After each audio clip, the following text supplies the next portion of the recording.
At 2:37 p.m., December 20th, 1944, First Lieutenant Vincent Casella, 24 years old, has completed 19 combat missions over Nazi-occupied Europe. Right now, at 22,000 feet above Kaiserslautern, Germany, he's piloting a B-17G Flying Fortress nicknamed Iron Maiden through a gauntlet of flak that's turning the December sky black with explosive bursts. His mission objective is simple on paper: destroy the Rhineland Railway marshalling yard that's been feeding German armor toward the Ardennes offensive. The reality is considerably more complicated. The statistics are brutal. 1 in 4 B-17 crews never completes their 25-mission tour. At this exact moment, Casella's odds are getting worse by the second. The first 88mm flak shell detonates 30 yards off his port wing. The concussion rocks the bomber sideways. Casella fights the yoke, keeping Iron Maiden in formation with the other B-17s of the 381st Bombardment Group. The temperature outside is minus 42 degrees Fahrenheit. Inside the unpressurized fuselage, his crew wears electrically heated suits that barely keep hypothermia at bay. The oxygen mask strapped to his face feeds him life at an altitude where unprotected exposure means unconsciousness in 15 seconds, death in 3 minutes.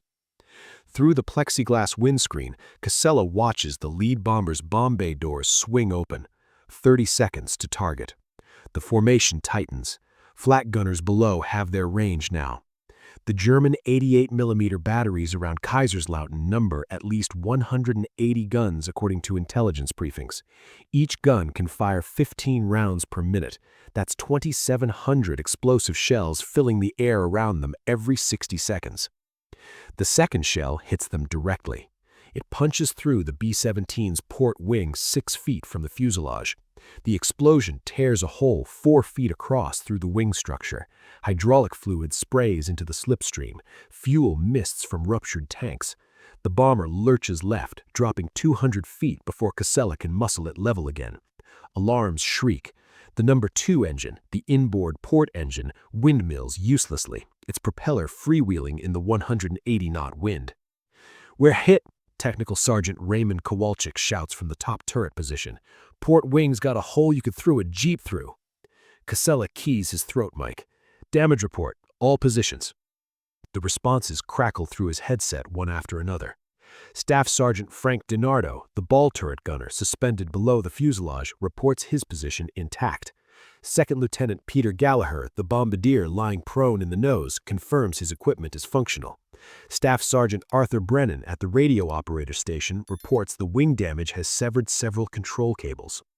The starboard waist gunner, Staff Sergeant Leo Russo, and port waist gunner, Staff Sergeant Martin O'Brien, both confirm their .50 caliber Browning machine guns are operational. But Second Lieutenant Charles Hoffman doesn't respond. "Hoffman?" Casella repeats. "Navigator, respond." Technical Sergeant Eugene Walsh, the flight engineer stationed behind the cockpit, scrambles forward into the nose section. Through the intercom, his breathing comes fast. "Sir, Hoffman's down. Flak fragment came through the starboard nose panel. He's bleeding from the neck." The pilot's training manual never adequately prepares you for this moment.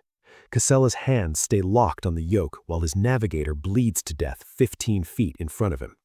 Walsh applies pressure to the wound. The B-17 shudders, fighting the asymmetric drag from the damaged port wing. The number 2 engine is completely dead. The oil pressure gauge on number 1, the outboard port engine, is dropping towards 0. "Bombs away," Gallagher calls. 12 500-pound high-explosive bombs tumble from Iron Maiden's bay. The bomber lurches upward, suddenly 6,000 pounds lighter. Below, the Kaiserslautern marshalling yard erupts in orange fireballs as 42 B-17s empty their bomb loads onto rail lines, switching houses, and ammunition cars. Secondary explosions ripple across the target. Mission accomplished. Now they just have to fly 340 miles back to England with 1 engine dead, a second dying, and a wing that's barely attached to the aircraft. "Formation's leaving us," Kowalczyk reports from the top turret. His twin 50 cal guns sweep the sky searching for the Focke-Wulf 190 fighters that always swarm damaged bombers like sharks drawn to blood. "We're falling behind." Casella pushes the throttles forward on engines 3 and 4, the two starboard power plants. The B-17's maximum speed on two engines is maybe 170 knots. The formation is pulling away at 190. In 60 seconds, they'll be alone. And that's when Staff Sergeant Leo Russo, scanning the sky from his starboard waist gun position, sees them coming. Fighters, 4 o'clock high, 8 Focke-Wulf 190s diving on us. The first 20mm cannon shells hit the B-17's tail section, punching through the aluminum skin like it's tissue paper. The starboard stabilizer shreds. Fragments of metal spin away into the slipstream. The bomber yaws hard to the right. Casella stands on the left rudder pedal, fighting to keep the nose pointed west toward home. The Focke-Wulf 190 fighters are purpose-built killer machines. Each carries 4 20mm cannons and 2 13mm machine guns.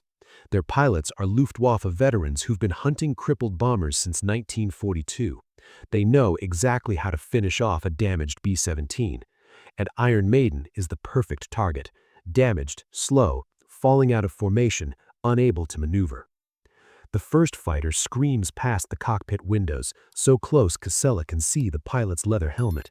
Tracers from Kowalczyk's top turret guns chase it but miss. The Focke-Wulf 190 banks hard, climbing for another attack run. 7 more fighters are stacking up behind it, taking turns diving through Iron Maiden's defensive fire.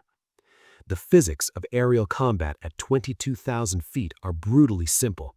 A B-17 Flying Fortress earns its name from defensive armament, 13 50 caliber Browning machine guns positioned to cover every approach angle, in theory. But that assumes all gun positions are manned, all guns are functional, and the bomber can maneuver to bring guns to bear. Iron Maiden has none of those advantages right now. Second Lieutenant Charles Hoffman is unconscious in the nose, bleeding through the bandages Walsh wrapped around his neck. The Navigator position houses 2 50 caliber guns in the nose compartment, guns that aren't being fired because Gallagher, the bombardier, can't reach them while trying to stop Hoffman's bleeding. That's 2 guns out of the fight. The damaged port wing is causing catastrophic control problems. The hole torn through the wing structure has destroyed the aileron control cables. Casella can't bank left without the aircraft entering an uncontrollable roll. He's limited to shallow right turns only. This creates a massive blind spot on the port side that the German pilots are already exploiting. Staff Sergeant Martin O'Brien, manning the port waist gun, spots 2 FW-190s sliding into position off the damaged wing.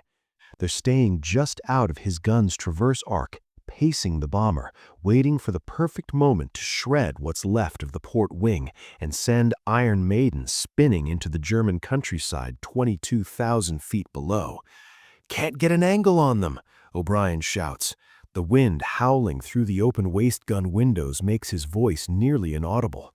The temperature inside the fuselage is minus 30 degrees. Ice forms on every metal surface. Technical Sergeant Eugene Walsh leaves the unconscious Navigator and climbs back through the bomb bay. The narrow catwalk is slick with hydraulic fluid leaking from severed lines.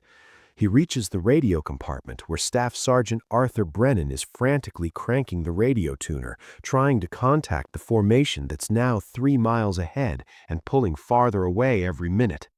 "Any response?" Walsh asks. Brennan shakes his head. "They're too far out. We're on our own." Walsh continues aft to the waist gun positions where O'Brien and Russo are tracking the circling fighters. The FW-190s are being patient, coordinating their attacks.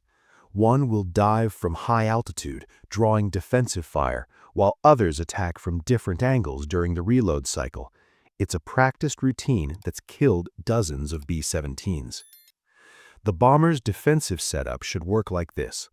The tail gunner covers the 6 o'clock position with twin 50 calibers.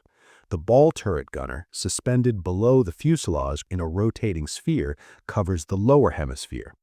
The waist gunners cover the beam positions. The top turret engineer covers high attacks. The nose guns protect the forward arc. Overlapping fields of fire create a fortress that's difficult to penetrate. But Staff Sergeant Frank DiNardo in the ball turret is streaming into the intercom. "Hydraulics are gone. I can't rotate the turret. I'm stuck facing forward. The ball turret operates on hydraulic pressure to rotate and elevate its guns. The flak hit that tore open the port wing also severed the hydraulic lines feeding the ball turret. DiNardo is trapped in a cramped metal sphere with two 50-caliber machine guns that can only point where the bomber happens to be flying. He's completely ineffective against the maneuvering fighters. That eliminates 3 more guns from the defensive array. 5 out of 13 guns are now out of action. 2 in the nose because Hoffman's wounded, 2 in the ball turret because hydraulics are destroyed, and 1 in the tail because... "The tail gunner's not responding," Brennan shouts from the radio position. "Sullivan's not answering." Staff Sergeant James Sullivan has been silent since the first flak hit. Walsh makes the decision instantly. "O'Brien, come with me. Russo, watch both positions." The 2 men crawl aft through the fuselage, past the waist gun windows where the slipstream roars like a hurricane. The tail section is a narrow tunnel barely wide enough to crawl through. Walsh reaches the tail gunner's position and finds Sullivan slumped against the guns. A flak fragment the size of a quarter has punctured his oxygen line. He's unconscious from hypoxia, lips blue, eyes rolled back. Walsh drags Sullivan forward into the wider fuselage section and connects him to an emergency oxygen bottle. O'Brien squeezes into the tail gunner's position, taking over the twin 50 calibers. But 30 seconds have passed since the tail guns went silent. The FW-190 pilots have already noticed. 3 fighters dive simultaneously from different angles, high 6 o'clock, low 4 o'clock, and level 9 o'clock. Kowalczyk in the top turret engages the high attacker. His tracers walk across the December sky, chasing the diving fighter. Russo fires at the low attacker. O'Brien, just settling into the tail position, swings his guns toward the fighter coming in level from the port side. 20-millimeter cannon shells hammer into Iron Maiden. The starboard wing takes hits. Number 3 engine belches black smoke. More hits punch through the fuselage just behind the cockpit. A cannon shell explodes inside the radio compartment. Brennan's hit in the left shoulder, spinning him away from the radio equipment. Metal fragments shred the radio set. Sparks arc across destroyed circuits. "Brennan's down," Walsh reports, tearing open a first aid kit. The attacks are coming every 15 seconds now. The German pilots have identified all the dead zones in Iron Maiden's defensive fire. They're exploiting them ruthlessly. The bomber can't maneuver away because of the wing damage. It can't turn into the attacks. It can't dive or climb without stressing the damaged wing structure further. Casella does the only thing he can. He keeps flying straight and level, heading 270 degrees toward the Belgian border, toward Allied lines, toward some chance of survival. The 2 functioning starboard engines scream at maximum power. Oil pressure on number 1 engine is nearly 0. It'll seize completely in the next 5 minutes. Number 3 engine is on fire. "Fire on number 3, Gallagher shouts, from the nose where he's gone back to his bombardier position now that Walsh has taken over treating Hoffman's neck wound. Casella's hands move automatically through the engine fire procedure drilled into him through hundreds of hours of training. Mixture to idle cutoff, throttle closed, fuel selector off, fire extinguisher activated. CO2 floods the engine nacelle. The flames die, but the engine is destroyed. Propeller feathered. They're down to 1 engine, number 4. The single functioning Wright 1820 Cyclone engine is producing 1,200 horsepower. It's enough to keep them airborne, barely.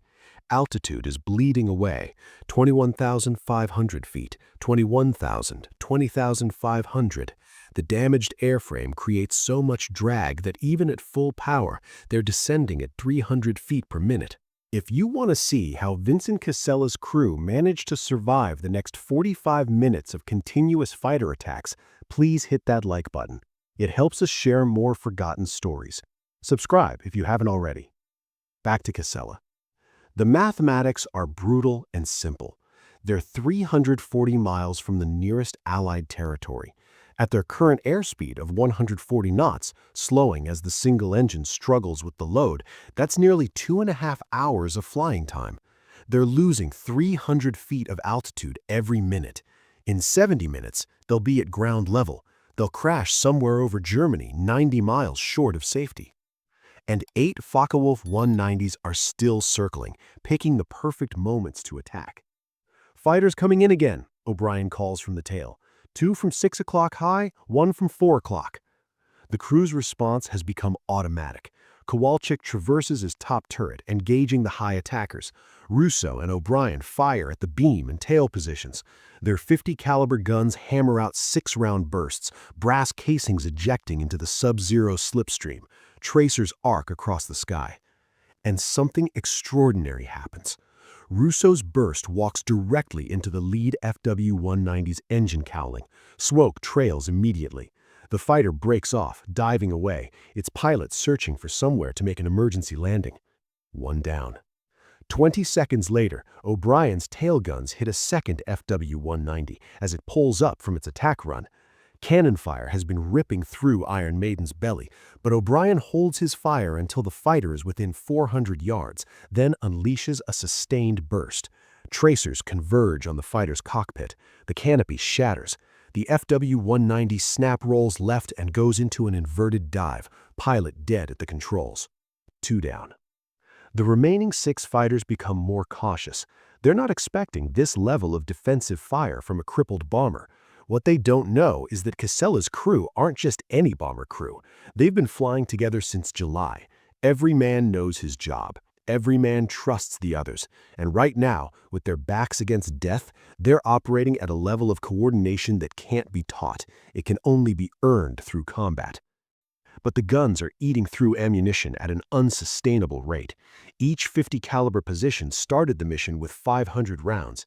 The sustained combat has already burned through half of that. The ball turret's ammunition is unreachable because DiNardo is still trapped in the powerless sphere. The nose guns are unmanned because Hoffman is unconscious. They're fighting with maybe 60% of their ammunition and 40% of their guns. The damaged starboard wing takes more hits. Fuel streams from punctured tanks. The aluminum skin is so shredded that daylight shows through in dozens of places. Wind resistance from the damage is increasing.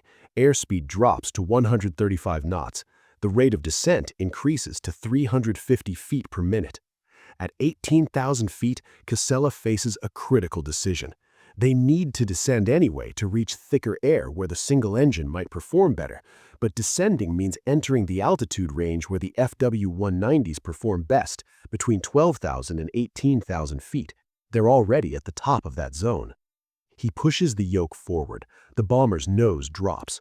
Descent rate increases to 500 feet per minute, bleeding altitude faster but also building airspeed.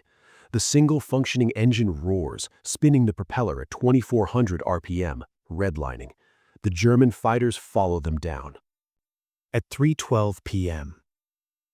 At 16,000 feet, the oxygen situation becomes critical. The flak hit severed multiple oxygen lines. Sullivan nearly died from hypoxia in the tail. Now Walsh is checking every crew member's oxygen supply, finding leaks everywhere. He distributes portable emergency bottles, but those only contain 30 minutes of oxygen each. Below 12,000 feet, they won't need supplemental oxygen anymore, but they're still 16,000 feet above Germany with fighters swarming them. The temperature is rising as they descend, minus 35 degrees, minus 28. The ice forming on every metal surface begins to melt, dripping water into the fuselage. But hypothermia is still a threat. Brennan, wounded in the shoulder, is shivering despite his heated suit. Blood loss and shock are shutting his body down. 2 more FW-190s position themselves for attack runs. The German pilots have changed tactics.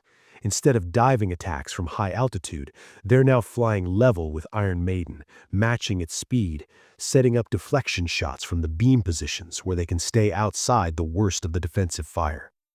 They're getting smarter, Russo mutters, tracking a fighter through his gun sight. The first fighter opens fire at 600 yards. Too far for accurate shooting, but 20mm cannon shells don't need to be accurate. They just need to be close. The explosive rounds detonate around the bomber's tail section. O'Brien, crammed into Sullivan's tail position, returns fire. His 50 caliber tracers reach out toward the FW-190. The German pilot misjudges his turn radius. He pulls too hard, bleeding airspeed, sliding directly into O'Brien's sustained burst. Tracer rounds punch through the fighter's wing root. The wing folds upward, snapping off at the fuselage. The FW-190 tumbles out of the sky like a broken toy. 3 down. The second fighter, seeing his wingman destroyed, breaks off his attack run and climbs away. The remaining 4 FW-190s regroup at a safe distance. They're reassessing. This wounded bomber has now shot down 3 of their number. The cost-benefit analysis is shifting. But they're not done yet. At 14,000 feet, the single functioning engine starts overheating. The cylinder head temperature gauge climbs into the red zone. Casella reduces power slightly, trying to keep the engine alive. But reducing power means slower airspeed, 125 knots now, and a descent rate that's increased to 400 feet per minute. "How far to friendly lines?" Casella asks. Silence on the intercom. Then Gallagher responds from the nose. "Hoffman had all the navigation charts. He was tracking our position. I don't have updated coordinates." They're lost. At 14,000 feet over Germany, descending at 400 feet per minute with 1 engine and 4 enemy fighters still hunting them, and they don't know exactly where they are or how far they need to fly to reach safety. Walsh, who's been dividing his time between wounded crew members and monitoring aircraft systems, crawls forward to the navigator's position. He pulls out Hoffman's blood-stained charts. Using dead reckoning based on their last known position at the target, the heading they've been flying, and elapsed time, he makes an estimate. "I think we're near the German-Belgian border, maybe 40 miles to Allied lines, but I'm not a navigator. Could be 30 miles, could be 60. Fuel is becoming another critical factor. The flak and fighter damage has punched holes in multiple fuel tanks. Aviation gasoline has been streaming from the port wing for the past 35 minutes. The fuel gauges read nearly empty. Even if they reach Allied lines, they might not have enough fuel to reach an airfield." 3:28 p.m.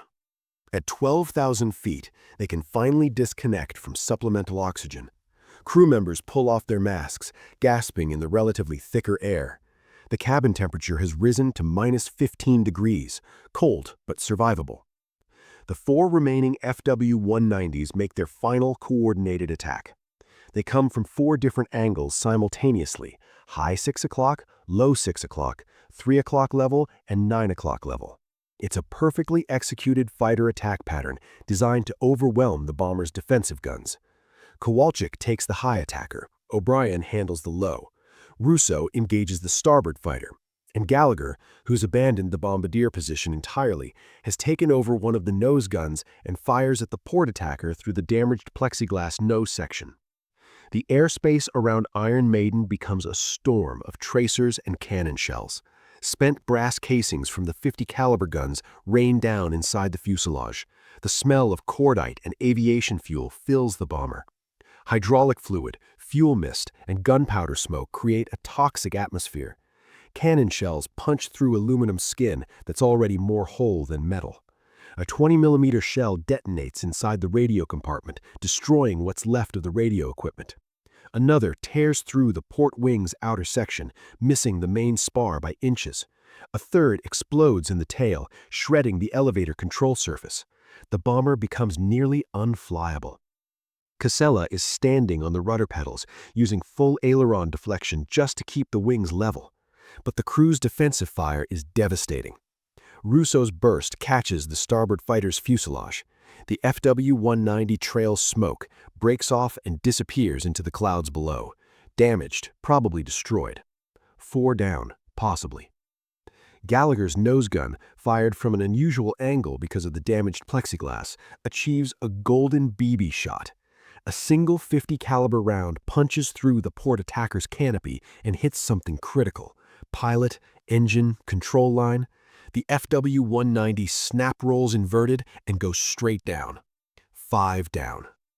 The 2 remaining fighters, having watched 5 of their 8 aircraft formation shot down or damaged by a crippled bomber that should have been an easy kill, make the decision to break off.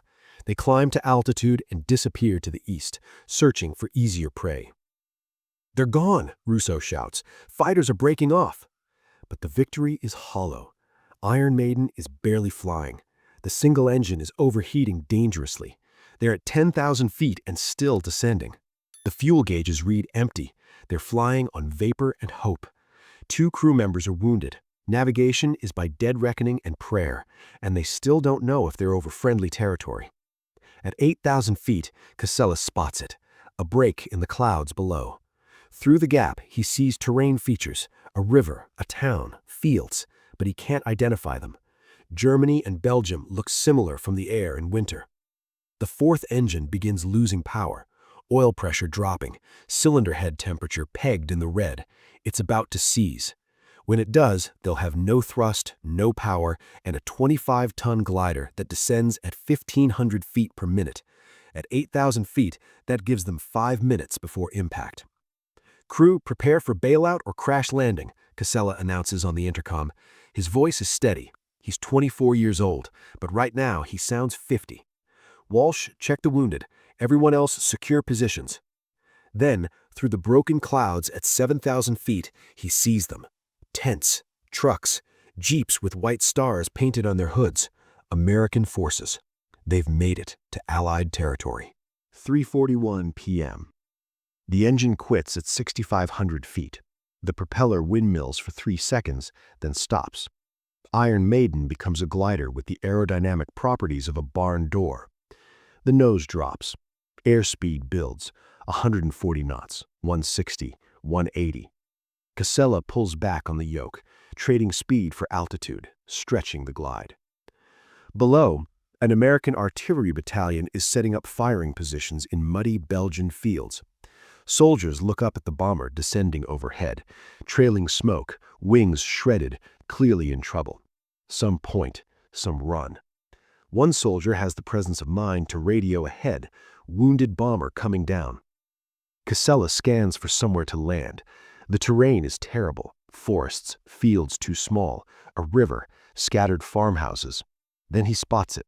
A fallow field, maybe 1,200 feet long, running east-west. Not long enough for a normal landing, but they don't have options. "Brace for crash landing," he orders. Walsh, still tending to Hoffman and Brennan in the nose section, straps both wounded men into any secure position he can find. Gallagher wedges himself behind the navigator's seat. In the tail section, O'Brien has to crawl forward. The tail gunner position offers no crash protection.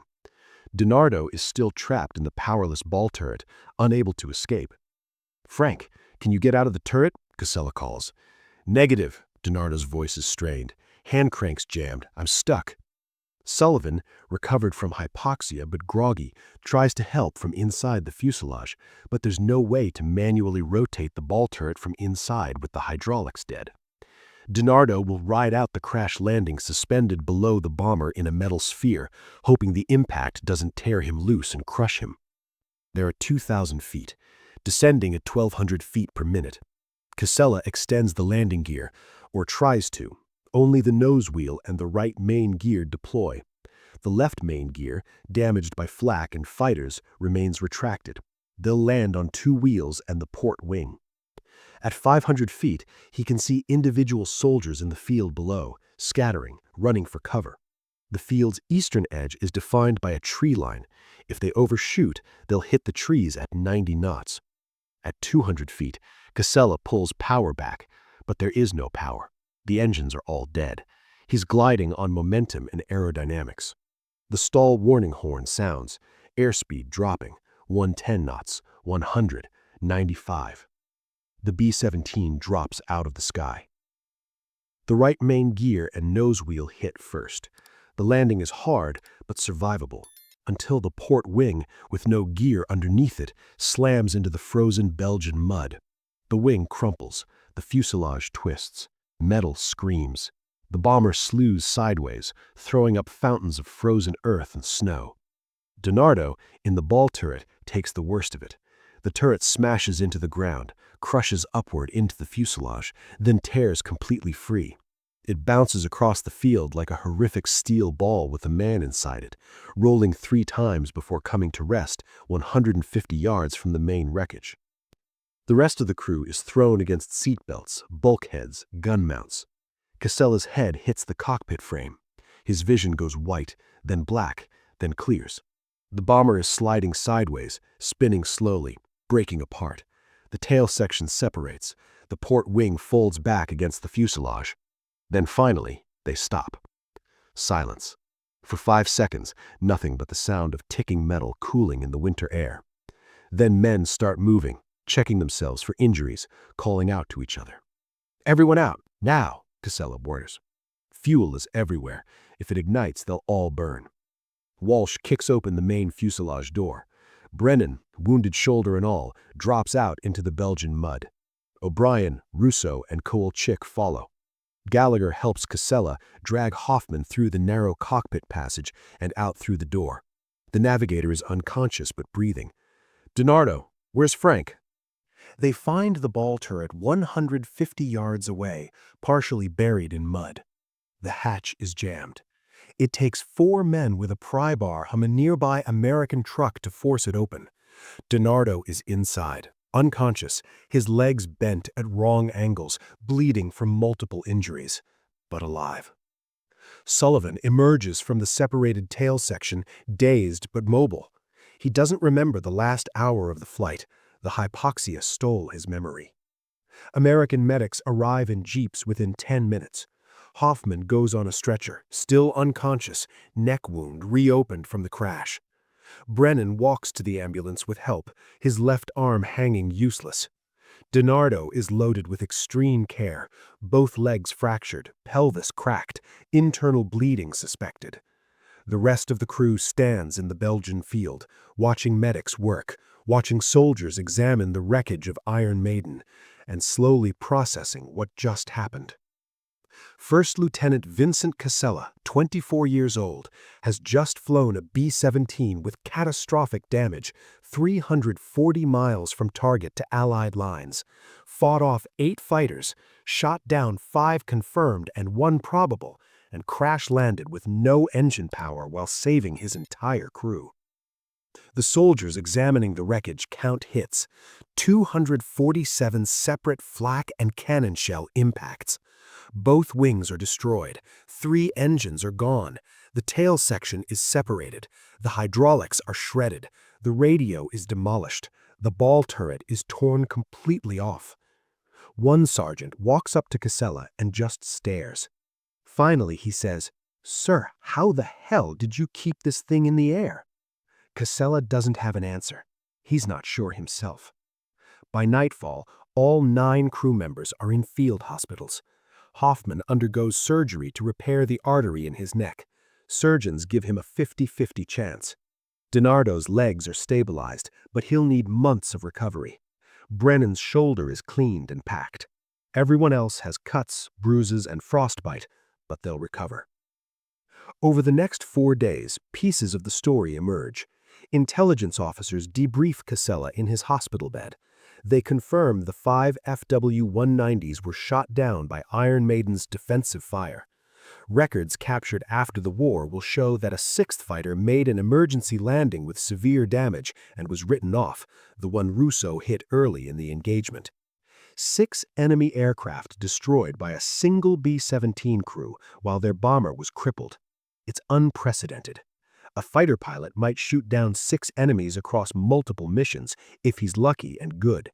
A bomber crew, under normal circumstances, might get 1 confirmed kill if they're in the right place. 6 in 1 mission, while damaged and fighting for survival, is extraordinary. The Army awards Casella the Distinguished Service Cross. Kowalczyk, O'Brien, and Rousseau, the gunners who scored the kills, each receive Silver Stars. Walsh receives the Soldier's Medal for treating wounded under fire. The entire crew receives air medals. Hoffman wakes up on December 24th, Christmas Eve. His neck wound will leave a permanent scar, but he survives. Donardo spends 3 months in hospitals, undergoing multiple surgeries on his legs. He walks with a limp for the rest of his life, but he walks. By February 1945, 7 of the 9 crew members have returned to flight status with different aircraft. Casella completes his 25-mission tour in March, then voluntarily extends for 5 more missions before the European War ends in May. They never fly together as a crew again. Iron Maiden is declared unsalvageable. She's cut up for scrap metal in a Belgian field, her parts recycled into jeeps and artillery shells. Vincent Casella returns to Boston in June 1945. He's 25 years old. The Distinguished Service Cross sits in a drawer in his apartment. He doesn't talk about the mission. When people ask about the war, he changes the subject. He uses the GI Bill to attend Boston College, earning a degree in mechanical engineering. In 1948, he marries Rose Benedetto, a nurse he met at a veterans' hospital dance. They have 3 children. Casella works for General Electric for 32 years, designing aircraft engines, an ironic career choice for a man who once flew 340 miles on a single failing engine. Raymond Kowalczyk, the top turret gunner, moves to Chicago and becomes a police officer. He retires as a sergeant in 1978, having never fired his weapon in the line of duty, despite 2 confirmed fighter kills during the war. Peter Gallagher, the bombardier who manned the nose gun during the fighter attacks, returns to law school. He practices in Philadelphia until 1992, becoming a judge in 1971. He keeps a framed photo of Iron Maiden's crew on his chamber wall. Staff Sergeant Leo Russo opens a restaurant in Brooklyn. For 40 years, he serves Italian food to neighborhood families, never mentioning that he once shot down 2 Focke-Wulf 190s in a single afternoon. Martin O'Brien, the waist gunner who scored 3 confirmed kills from the tail position, becomes a high school history teacher in St. Louis. His students never know that the quiet man teaching them about World War II has more right to discuss it than most historians. Eugene Walsh returns to Pittsburgh and works in the steel mills until his retirement in 1981. He names his first son Charles, after Navigator Charles Hoffman. Arthur Brennan, wounded in the radio compartment, loses partial use of his left arm but learns to compensate. He becomes a radio technician, choosing to work with the same equipment that nearly killed him. Frank DiNardo walks with a pronounced limp but refuses disability payments. He works construction in Philadelphia, building skyscrapers, despite doctors telling him he'd never work physically demanding jobs again. He proves them wrong for 30 years. James Sullivan, who nearly died from hypoxia in the tail position, has no memory of the mission. The oxygen deprivation erased that day from his mind. He only knows what his crewmates tell him. Charles Hoffman, the navigator who took a flak fragment to the neck, makes a full recovery. He becomes a commercial airline pilot, navigating passenger jets across the same European routes he flew as a navigator in 1944. The crew reunites in 1950, 1960, 1970, and 1985. At each reunion, they're fewer in number. They don't talk much about December 20th, 1944. They don't need to. Men who've been through that kind of experience understand each other without words.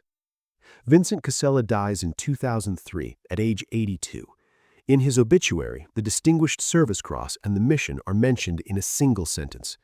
His family donates his uniform and medals to the Air Force Museum at Wright-Patterson Air Force Base. By 2010, all 9 crew members of Iron Maiden have passed away. Their story exists in fading documents, archived after-action reports, and the memories of children and grandchildren who barely understand what these quiet men lived through. If this story moved you the way it moved us, do me a favor, hit that like button. Every single like tells YouTube to show this story to more people. Hit subscribe and turn on notifications. We're rescuing forgotten stories from dusty archives every single day. Stories about bomber crews who refused to quit, who fought impossible odds, who brought each other home. Real people, real heroism. Drop a comment right now and tell us where you're watching from. Are you watching from the United States, United Kingdom, Canada, Australia? Our community stretches across the entire world. You're not just a viewer. You're part of keeping these memories alive. Tell us your location. Tell us if someone in your family served. Just let us know you're here. Thank you for watching, and thank you for making sure First Lieutenant Vincent Casella and the crew of Iron Maiden don't disappear into silence. Second Lieutenant Charles Hoffman nearly died at 22,000 feet over Germany with a flak fragment in his neck. He was 23 years old. He survived, but he carried that scar until his death in 2005. Staff Sergeant Frank DiNardo rode out a crash landing trapped in a ball turret that tore free from the aircraft. He was 22 years old, both legs fractured, pelvis cracked. He survived, walked with a limp for 60 years, and worked construction until age 70. He died in 2010. These men and 7 others flew a destroyed aircraft 340 miles home, fought off 8 enemy fighters, destroyed 6 of them, and saved each other through skill, courage, and refusing to give up. Vincent Casella, Raymond Kowalczyk, Peter Gallagher, Eugene Walsh, Leo Russo, Martin O'Brien, Arthur Brennan, Frank DiNardo, James Sullivan, and Charles Hoffman. 9 names. 9 men who earned the right to grow old, raise families, and die peacefully in their beds, instead in a Belgian field on December 20, 1944.